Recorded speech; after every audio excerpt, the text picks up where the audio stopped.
கிழங்கு ரொட்டி யாருக்கெல்லாம் கிழங்கு ரொட்டி பிடிக்காது? கிழங்கு ரொட்டி என்ன அவ்வளவு டேஸ்டா இருக்கும். இப்ப வாங்க நாங்க கிழங்கு ரொட்டிய எப்படி ஈஸியா செய்யறதுன்றத எங்களோட குசினில போயிட்டு பார்ப்போம்.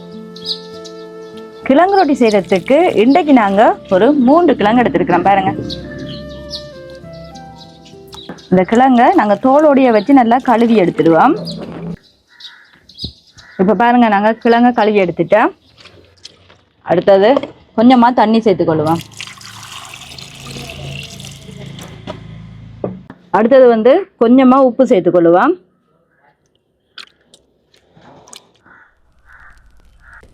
இப்ப அடுப்பு பாத்தீங்கன்னா நல்லா எரிய வலிக்கிட்டு நாங்க கிழங்க அடுப்புல வச்சிருவோம். இப்ப நாங்க மூடி வச்சிருவோம். கிழங்கு கொஞ்ச நேரம் அவியட்டும். திருப்பியும் ஒரு சட்டி எடுத்துக்கொள்ளுவோம். இப்ப கோதுமைமா ஒரு சுண்டு எடுத்துருக்கிறேன். இப்ப இன்னும் ஒரு அரை சுண்டு எடுத்துருக்கிறேன். மொத்தமா 1.5 சுண்டு கோதுமை மாவு எடுத்துருக்கிறேன். அடுத்தது தேவையான அளவு உப்பு எடுத்துக்கொள்ளுவோம். அடுத்தது ஒரு கொஞ்சமா எண்ணெய் சேர்த்துக்கொள்ளுங்க. நீங்க உங்களோட வீட்டை என்ன எண்ணெய் யூஸ் பண்றீங்களோ அதை நீங்க பாவிச்சு கொள்ளலாம். நல்லா எல்லாத்தையும் மிக்ஸ் பண்ணுவோம் நாங்க. அடுத்தது கொஞ்சம் கொஞ்சமா தண்ணியை ஊற்றி குழைச்சி எடுப்போம்.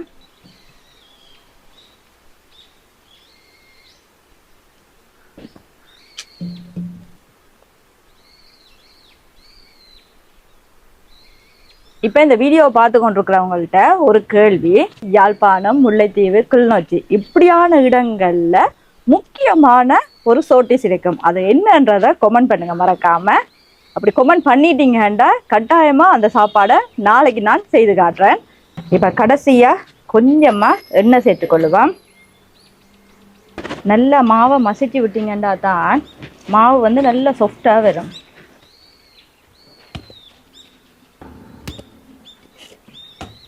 ஆரம்பத்துல குழைச்சதை விட இப்ப எப்படி சாஃப்டா இருக்கண்டு.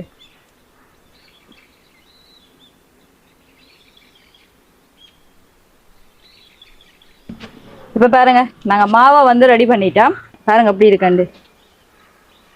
மாவும் உப்பும் தண்ணியும் எண்ணெயும் மட்டும்தான் சேர்த்துருக்கிறோம். பட்டர் எல்லாம் சேர்க்க தேவையில்லை. சாஃப்டா வர இல்லை, அதுக்கு பட்டர் சேர்க்கணும் அப்படியெல்லாம் இல்லை. நீங்க எவ்வளவு தூரம் கையில வச்சு நல்லா பிசைஞ்சு எடுக்கிறீங்களோ அப்படி பிசைஞ்சிங்கன்னா மாவு நல்லா சாஃப்டா வரும். இதை இப்படியே நாங்க ஒரு 10 நிமிஷம் ரெஸ்ட் கொடுப்போம். பக்கலாங்க பாத்தீங்கன்னா நல்லா அவியுது. இன்னொரு 10 நிமிஷம் அவியட்டும். அதுக்குள்ள நாங்க மரக்கறி எல்லாம் வெட்டி எடுப்போம்.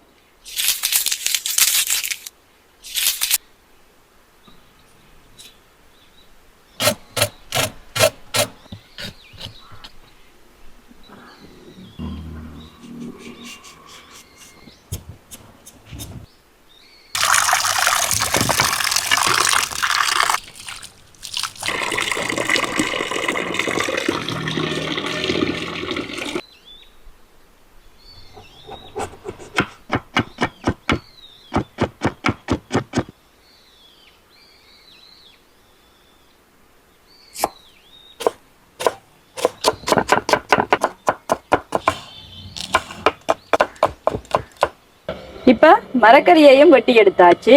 இப்ப நாங்க குழைச்சி வச்சிருக்கிற மாவு இருக்கா பாப்போம். பாருங்க அவ்வளவு சாஃப்டா இருக்குண்டு. இப்ப நாங்க கறியை ரெடி பண்ணுவோம். இந்த கறியை நாங்க எப்படி டேஸ்டா அடுப்புலயே வைக்காம செய்யறதுன்றத பாப்போம். இப்ப மறுபடியும் ஒரு சட்டி எடுத்துக்கொள்ளுவோம். அதுக்கு முதல் அடுப்புல வச்சிருக்கிற கிழங்கு அவிஞ்சிட்டான்னு பாப்போம். இப்ப கிழங்கு பாத்தீங்கன்னா நல்லா அவிஞ்சிட்டு இப்ப நாங்க கிழங்கு வேறையா எடுத்துடுவோம். பாருங்க வெடிச்சிருக்கு. கிழங்கு சூடா இருக்கு. கொஞ்சமா மேலால தண்ணி ஊத்தி ஆற வைப்போம். எங்க இருந்து ஆரம்பிக்கிறது?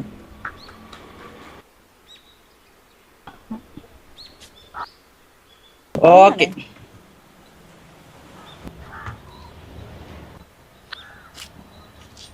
கிழங்கு நல்லா அவிஞ்சிருக்கு.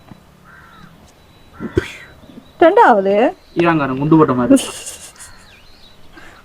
ஒன்னோட எல்லாம் ஈரானடியே போறீங்க. இப்ப பாருங்க, நல்ல கிழங்கு எல்லாம் மசிச்சு எடுத்தாச்சு. கிழங்கு நல்லா அவிஞ்சதால மசிச்சு எடுக்க ஈஸியா இருந்துச்சு. இப்ப நாங்க அடுத்ததா வெட்டி வச்சிருக்கிற மரக்கறி எல்லாத்தையும் சேர்த்துக்கொள்ளுவோம். முதல்ல என்னத்தை போட்டுக்கொள்ளுவோம் செந்தூரன்?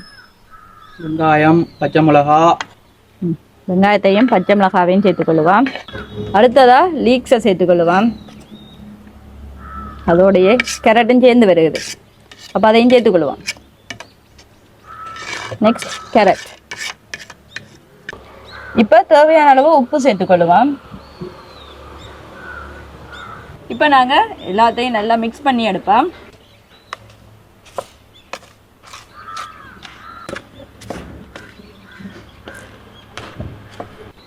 இப்போ நாங்கள் உரைப்புக்கு தேவையான அளவு இடித்த மிளகாய்த்தூள் சேர்த்துக்கொள்ளுவோம்.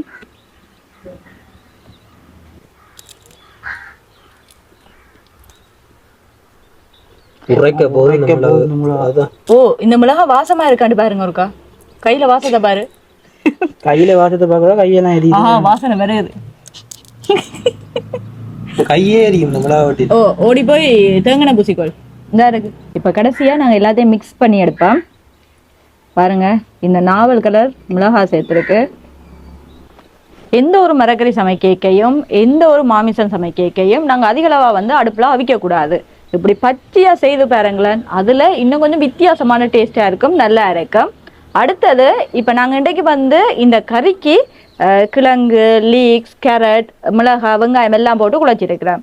உங்களுக்கு விருப்பம் என்று சொன்னால் நீங்கள் கோழிக்கறி வைக்க அந்த கோழி குழம்பு இருக்குது தானே, அதையும் இந்த கிழங்குக்குள்ளே விட்டு ஒருக்கா குழச்சிட்டு நீங்கள் அந்த கறி ரொட்டியை செய்து பாருங்கள், போல டேஸ்ட்டாக இருக்குமென்னு தெரியும். இன்றைக்கு நான் வந்து மரக்கறி ரொட்டியாக செய்கிறேன். மரக்கறி இல்லாமல் மச்சம் பாவிச்சு செய்ய போகிறோம்னா கட்டாயமாக அந்த கோழி குழம்பு விட இன்னும் டேஸ்ட்டாக இருக்கு. சரி, இப்போ நாங்கள் இந்த மாவை சின்ன சின்னனா வெட்டி எடுத்துக்கொள்ளுவோம்.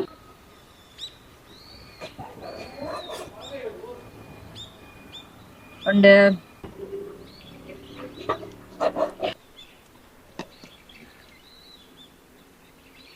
சரி, இப்போ நாங்கள் எடுத்து வச்சிருக்கிற மாவை நல்லா தட்டி எடுப்போம். இப்போ நீங்கள் குழைச்ச மாவுன்ற பதம் வந்து இந்த தட்டில் ஒட்டுற மாதிரி இருந்தால் கொஞ்சமாக கோதுமை மேலால் தூவி கொண்டு அதுக்கு பிறகு உருட்டி எடுங்க.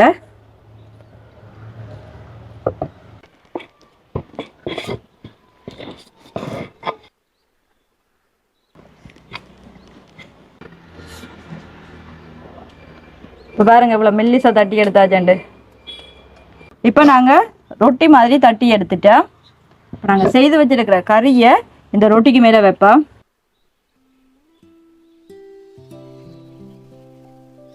இப்போ கறி வச்சாச்சு.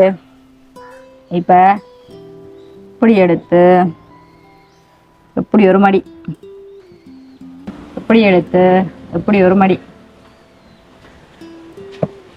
இப்படி எடுத்து இப்படி ஒரு மடி, இப்படியே எடுத்து இப்படி ஒரு மடி, இதை இப்படியே எடுத்து இப்படி மடிப்போம்.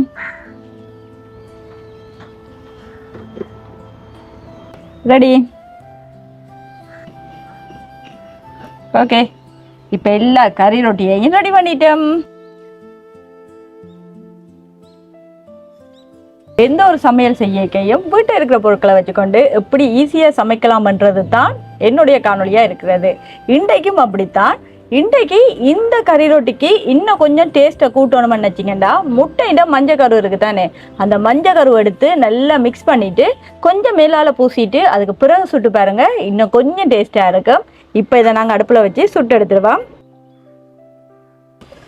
அடுப்பு வந்து அதிகளவாக எரியக்கூடாது, அடுப்பை வந்து நல்லா குறைச்சி விடுவோம். வளமையான எங்களோட ஆயுதம், இதை நாங்கள் அடுப்பில் வச்சுருவோம். இப்போ ரொட்டிக்கல் பார்த்தீங்கன்னா சூடாகிடுச்சு.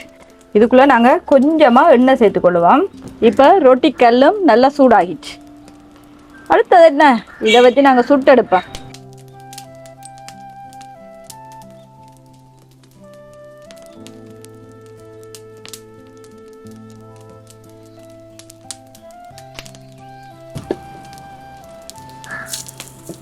அடுப்பை பாருங்க, தணல்ல இருந்தா நல்லா உள்ள எல்லாம் அவிஞ்சி வரும், அதுக்காக தான் அடுப்பை தணல்ல வைக்க சொல்றது. இப்போ நாங்க திருப்பி விடுவோம். ஒரு பக்கம் நல்லா அவிஞ்சிச்சு. கறி ரொட்டி 100 ரூபா 100 ரூபா 100 ரூபா.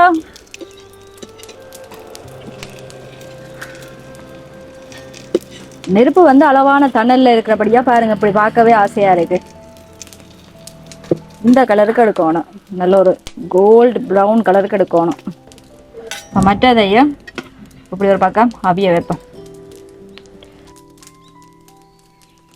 இப்போ இதை நாங்கள் வந்து ஃப்ரிட்ஜில் வச்சு ஒரு 3 நாளுக்கு பிறகும் எடுத்து சுட்டு சாப்பிடலாம், ஸ்டோர் பண்ணி வைக்கலாம். ஒரு அவசரத்துக்கு டகண்ட் எடுத்து சுட்டு ஒரு பிளேண்டியோட சாப்பிட்டா அந்த விடிய சாப்பாடோ இல்லை நைட் சாப்பாடோ ரெடி. சரி, இப்போ இதை நாங்கள் கொண்டே ஃப்ரிட்ஜில் வைப்போம். இப்போ சுட்ட கறி ரொட்டியை இறக்கிடுவோம். பாருங்கள் எப்படி இருக்குண்ட, எல்லா பக்கமும் நல்லா அவிஞ்சு வந்திருக்கு. நாங்கள் இறக்கிடுவோம். சுடுவது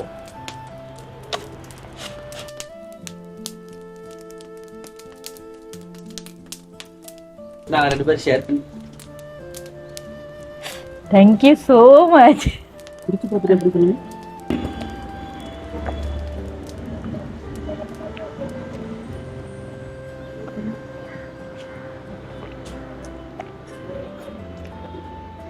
வேற லெவல்.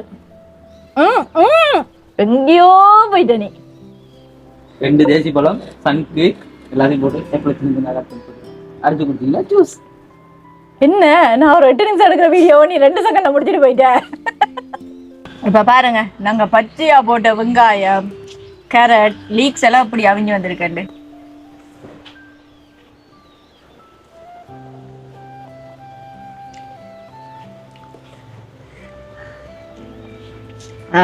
உரைப்பு காணும். உப்பு வந்து இன்னும் கொஞ்சம் போட்டிருக்கலாம்.